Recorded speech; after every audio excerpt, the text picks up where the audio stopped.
Hello again, I'm Kelly. Both me and Wa will be the hosts for the final episode of our podcast Beyondwords. This time the topic would be comfort. Why is it hard to reassure people when they are in distress? For this episode, we are very delighted to have the chance to talk with our teacher, Christopher Lau, together. So we are going to cover a wide range of themes today. Let's start our episode with the first question. Okay, Christopher, normally we often talk about comfort, and I want to know what does comfort mean to you? In my point of view, I think comfort is a way that from negative to a natural level about the emotions, but this is not only a person that who held themselves is also related with a relationship, or maybe people held themselves to from a negative status to a normal status, or the other persons to help that persons from a negative emotions or negative status to a normal status. Okay, and in what situation do we need comfort? Comfort. I think everyone needs comfort, no matter when they are facing stress or no matter they are in different situations. This is a basic need of human being. And then if we, especially when we are feeling stress or maybe go through a negative emotions, this is the need of comfort will appear, okay, and then in that time, just like what I say, a relationship is very important, and then we will get a lot of healing, a lot of support from the other persons or from ourselves, and then in this progress, this is also showcase that we are a being that growth or have a need of love and needs of social, and then this is when we talking about comfort, maybe a lot of people may think that it's just for some special situations. For example, people doing assessment, or maybe they encounter some problem in their work. Okay, but I think that all of us have this kind of basic needs, and I will call it basic needs because I think everyone is need comfort or need other person to being with them, because everyone need the support from the other. For examples, we always use the terms love and relationship because we are a people living in a society, and then we will try to use the relationship or the how many support that you can get from your environment to tell yourself that, okay, you're not alone, you will get support and you will survive. And then this kind of process always show the terms comfort, okay, because problem is always here. Okay, we can't just to face that problem always by myself, by yourself, okay, because alone is a very dangerous situation, okay. Comfort will help us to come across our life and then face with a lot of problem with a, or maybe not negative, but I can't say it is positive, but we have this kind of emotion will help us a lot to face a lot of problem and fix the problem, okay? Okay, and what are the typical reaction when we are under distress? Okay, in this part, in psychology or counseling, normally we will talk about some aspects. We name it biopsychosocial perspective or biopsychosocial problems. Okay, it means that when we facing some stress or distress, when people under distress, we will have a lot of problem and appear in their psychological demands, and then physiological demands, and then cognitive demands, and also behavioral demands as well. Okay, just back to the basics. When we talk about the psychological demands, maybe they will have a lot of negative emotions such as anxiety, anger, and then when people have this kind of emotion, will also in turn affect their biological demands. Okay, which means that when we have a lot of negative emotions, they will affect our brain functions. Some kind of neurotransmitter will become abnormal, and then it is in turn will affect our behavior. For example, we can't sleep well, okay, and then or maybe it will change our habit, and then or maybe when just like you guys or when you have a poor emotions, okay, or maybe you will act a different rate when you're facing with your classmate, when you're facing with your family, okay, and then you can see that this is just like a circle, okay. Different part will affect the other parts, okay. When we doing our when we under the stress, okay, and then one aspect that I mentioned before is cognitive, right? Okay, when we facing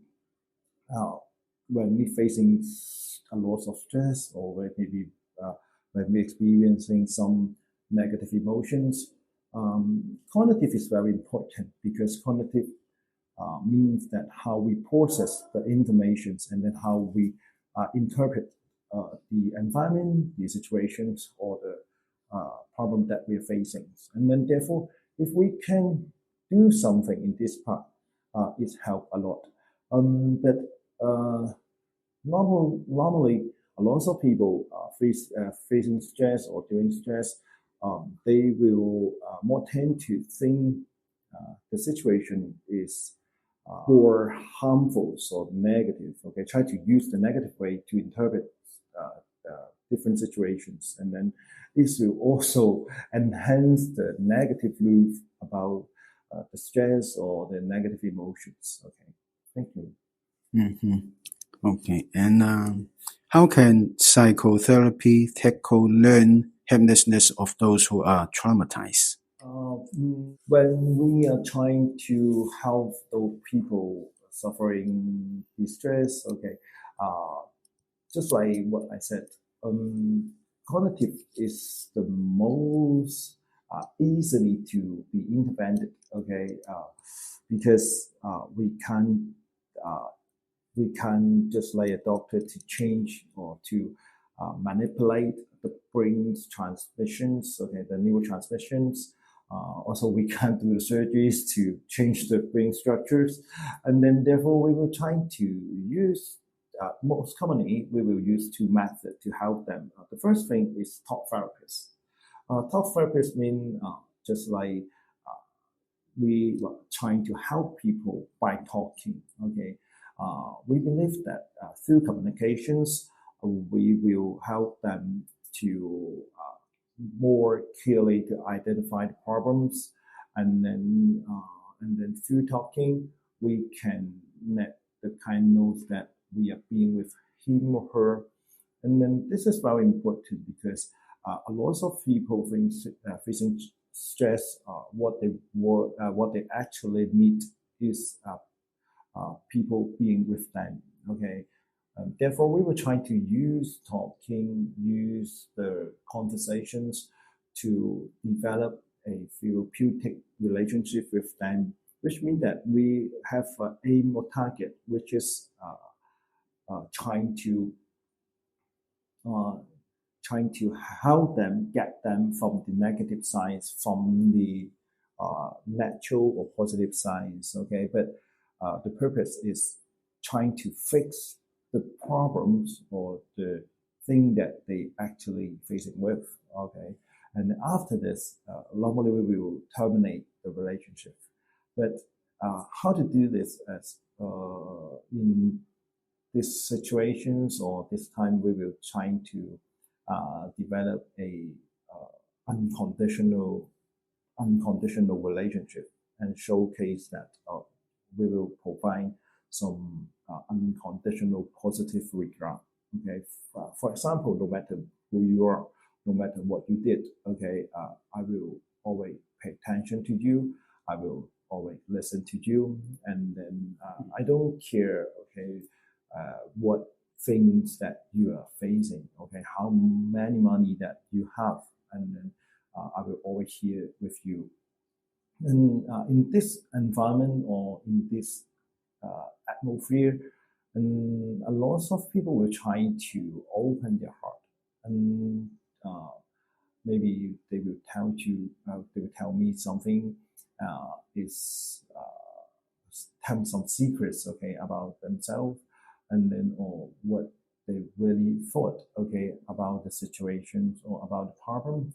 And then these explorations will help them a lot, because what we actually need is trying to tell someone, okay, what we thought or what our emotion is. Okay, this is very important and therapeutic. In the other hand, not only emotional support or build up a positive or unconditional relationship, we also will try to help the client or the person or the friend that we are facing to clarify, okay, what actually the problem he's or she's facing, which have one technique that we always use, which is CBT. Okay, CBT means cognitive behavioral therapist. We are trying to use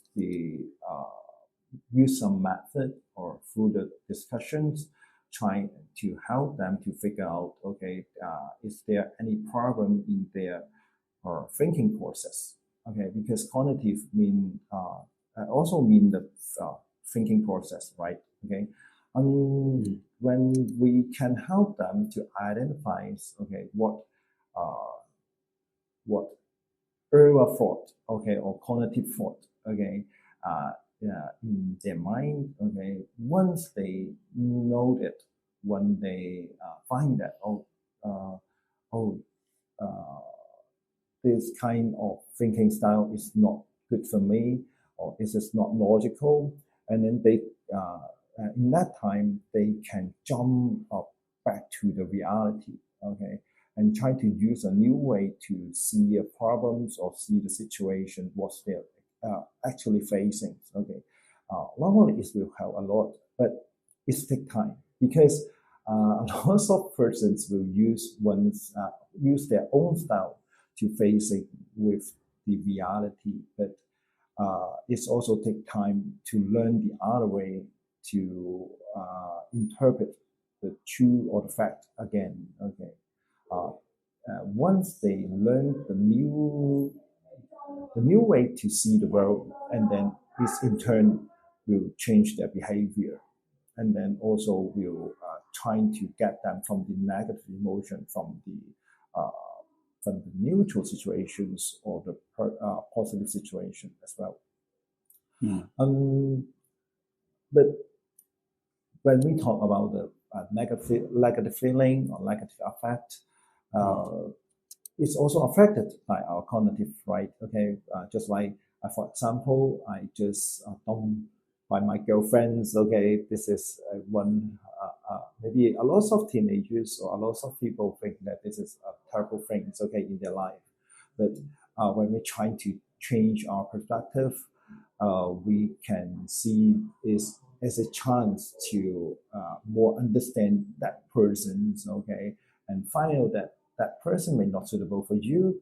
Okay, we haven't changed the fact, but we changed the angle to see this issue, and this interpretation may sometimes help us to have a new emotions. Okay, this is what CBT actually do for the persons, or for help for helping a person when they are facing distress. Okay. So there's a new angle to see things. Yeah, thanks for Christopher's inspiring speech. So, now we are going to the other question, which is we explored the benefits of psychotherapy from clients' angle. It is time to cover counselors as well. Is compassion fatigue a real thing among counselors? How would it affect their competence? Okay. As a counselor,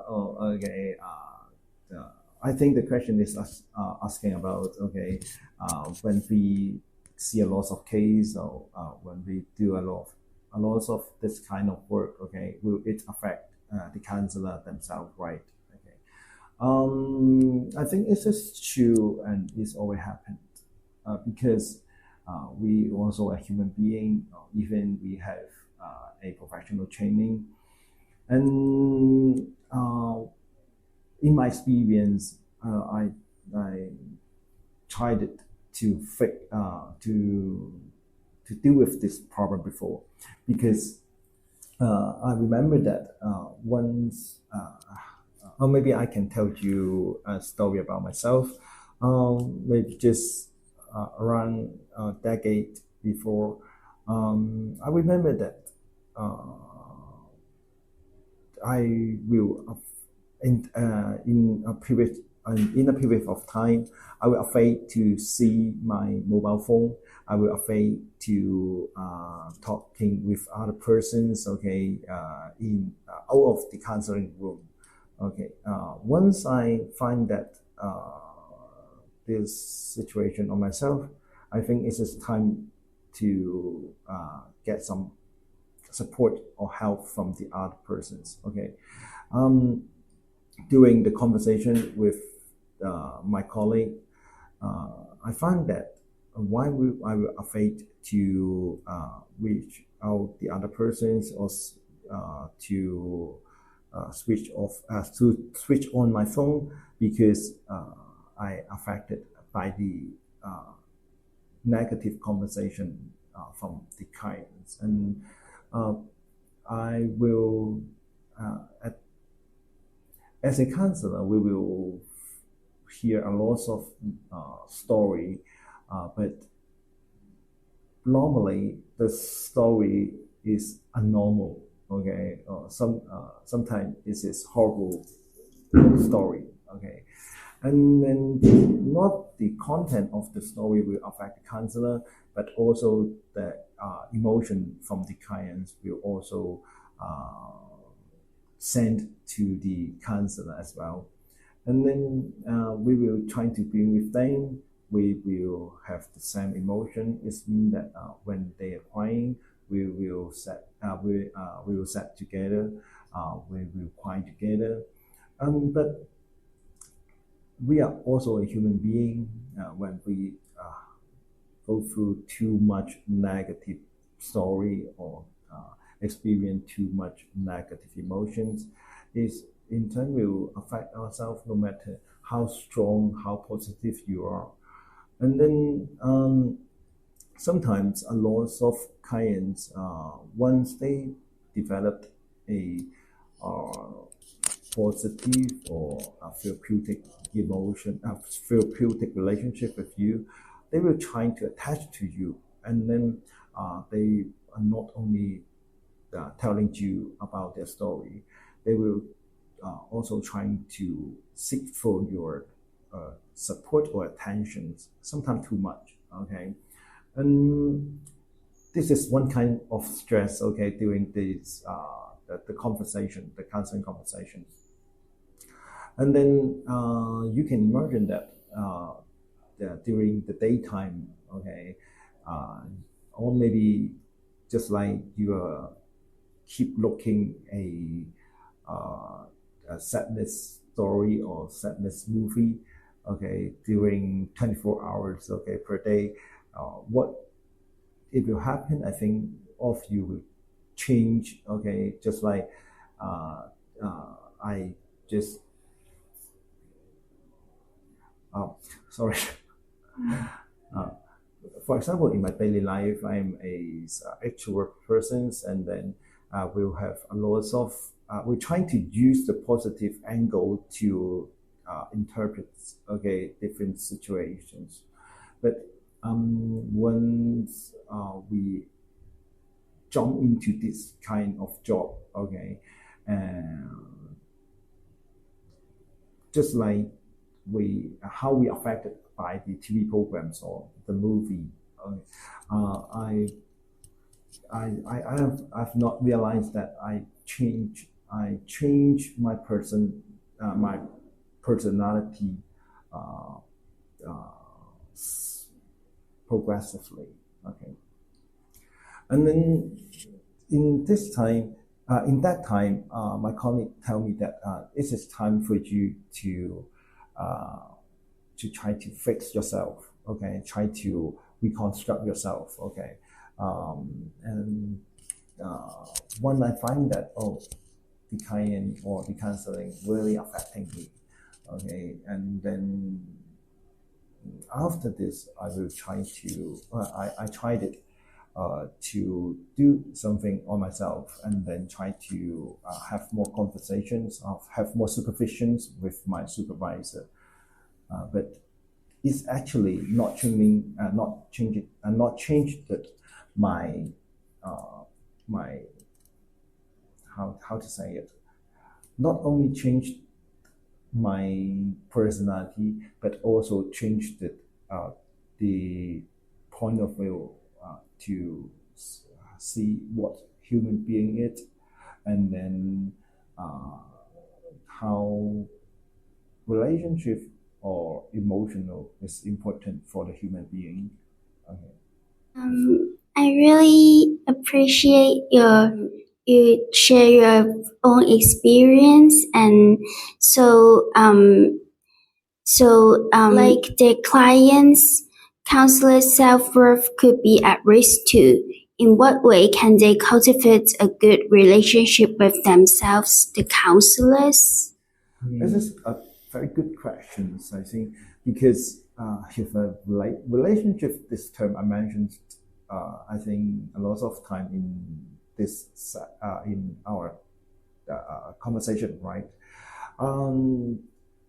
Relationship is important, and self relationship is also important, because when we once we understand ourselves more, and then it will enhance our resilience, enhance our self-concept, and then enhance our self-esteem as well. I think maybe some of you have been heard that the concept about self-esteem, self-concept, right? But this is very interesting that the concept of self-esteem or self-concept in Western culture and in Chinese culture is quite different. A lot of people, especially in college, in university, a lot of people will tell us that the good or positive self-esteem or self-concept is you can do whatever you want, and then how much that you understand yourself, how you can actually be what you actually are. This means that we will have in one theory, they mentioned that the reality, the true self and ideal self, right? True self is what you really are, and the ideal self is what you want to be. You want to be. What you want to be. No matter if it's rational or irrational, right? But in our society, especially Hong Kong society, we are living in a mixed culture. We mixed it, the traditional Chinese culture and the Western culture. It's always make us confused because in Western culture, we will think that express ourselves and do or the freedom of ourselves is important. But in the Eastern culture or other collective cultures, the relationship also take part in our life.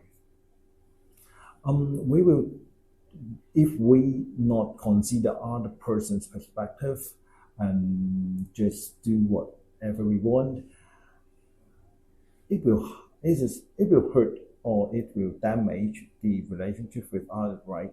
Okay, this kind of damage or the other's perspective is I think is quite important, okay, for our emotions or for our self-concept, because no matter what society you are, we will have a lot of relationship with others, and then we can't just like Western culture, okay, we don't care other perspective, we just being ourselves, okay, do whatever we want.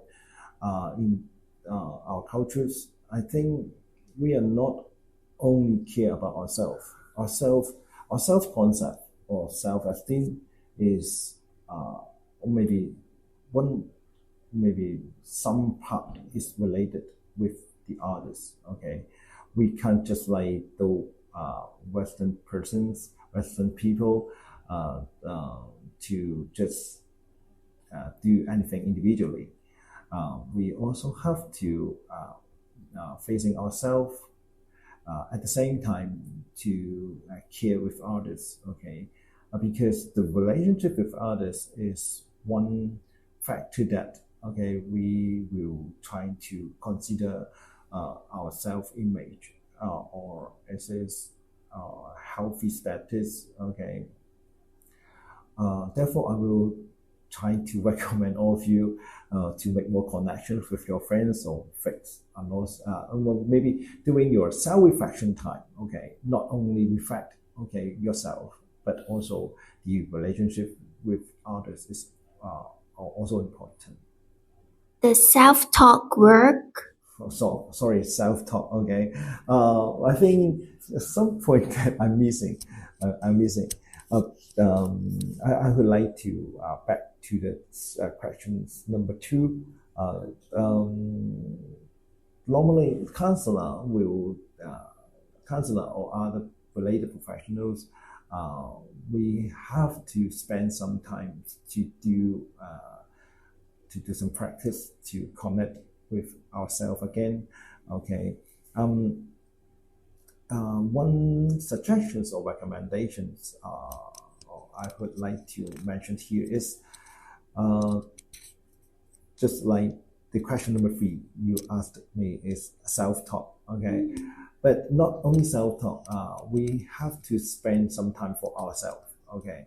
Or maybe just like a lot of students, they always said that, oh, just give me some me time, right? Okay, is this important? Okay, what is the purpose of me time in my point of view, which is a time just for yourself, okay? You can just live yourself alone. You can go to find your friends, do something that you really want to do without anyone pushing you. And then a lot of my colleagues will do meditation as well. Meditation which means just trying to concentrate or spend some time to concentrate on yourself, no matter in your emotion, no matter in your breath or your body status, okay? And then this kind of practice helps us a lot to more connected with ourselves. But I think for the normal persons without any professional knowledge in counseling or psychology, and then I will try to ask them to hear themselves. Okay, what does it mean? Which is when we doing no matter what kind of decisions, what that you are thinking, what thing that you're thinking. And if you pay attention to your mind, okay, you will heard a song that, or you will find a person who will always talk, already talking with you. Okay, but that person in your heart or in your mind, in my experience or other persons that shared it with me, not only positive. That song is always negative. Okay, we can try to pay attention to what that person saying to you. Okay, but I think don't be afraid that am I having some mental problems or a personality problem? No. I think this is that person is also a part of you. That part of you is helping you to avoid it from the dangerous or the unknown situations, and helping you to protect yourself. But sometimes their songs is too loud, their songs is too impressive. Okay, and therefore we will listen to their opinions. Okay, no matter conscious or unconscious. And therefore, once you realize that song is here, and then you can try to communicate or sometimes to argue with that song. Okay, this is the other way that I will suggest the audience or other persons to try to understand themselves more and trying to communicate with themselves. So, aside from professional counselors, students who are on their way to be the workforce of the healthcare industry might experience burnouts as well. How can they stay motivated when facing academic challenges?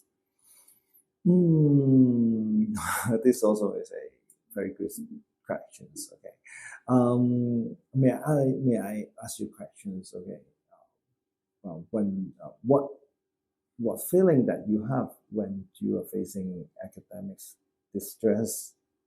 Like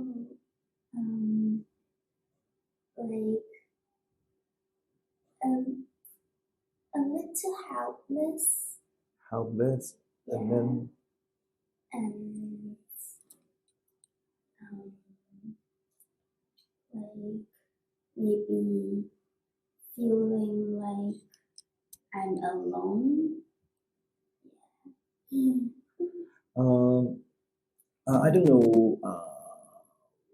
Any one of you want to be a counselor or study more about psychology?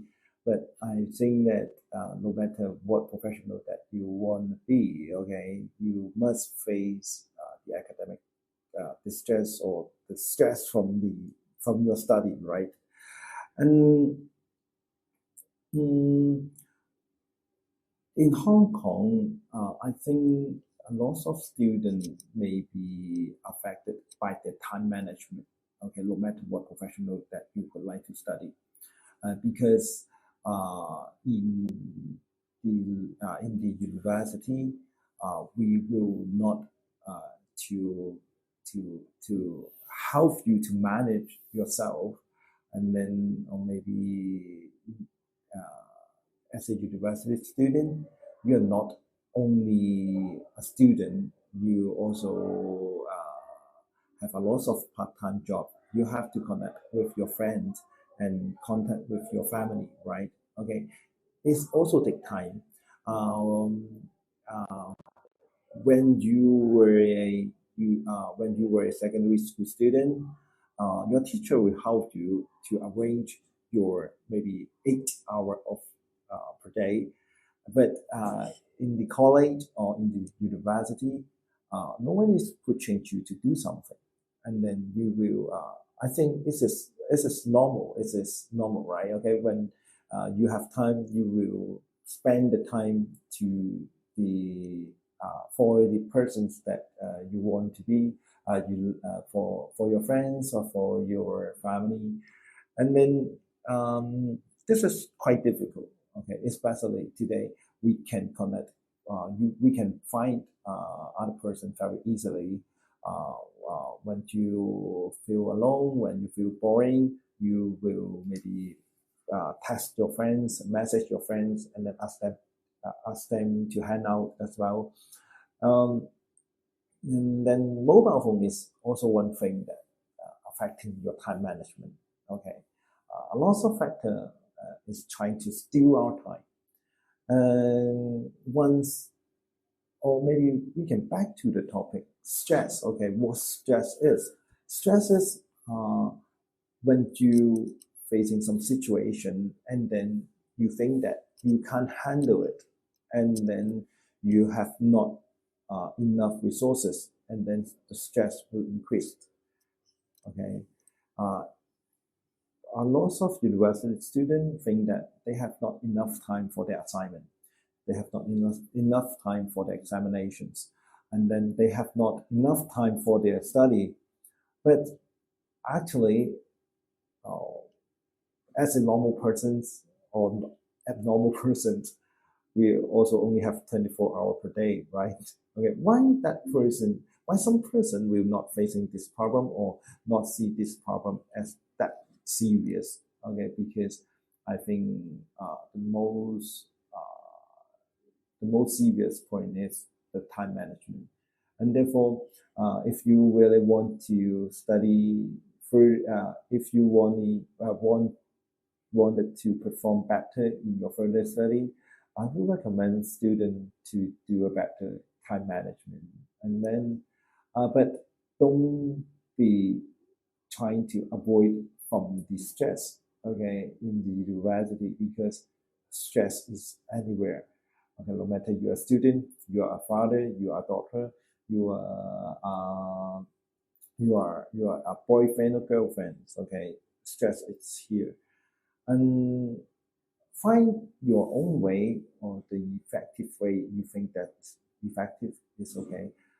Find the effective way to release the stress is also helped for the university or for your furthest line. Okay. Okay, thanks, Christopher. Thank you for sharing your view with us. So this is the end of the episode, and this also marks the end of our mini podcast. I hope our guests and CUSCS schoolmates all have a great time being on the show. As usual, please go to the site thegosocrative.com to do the final quiz this week. Don't hesitate to share your content on Instagram and YouTube. Our team wish all of you a prosperous future. Good luck.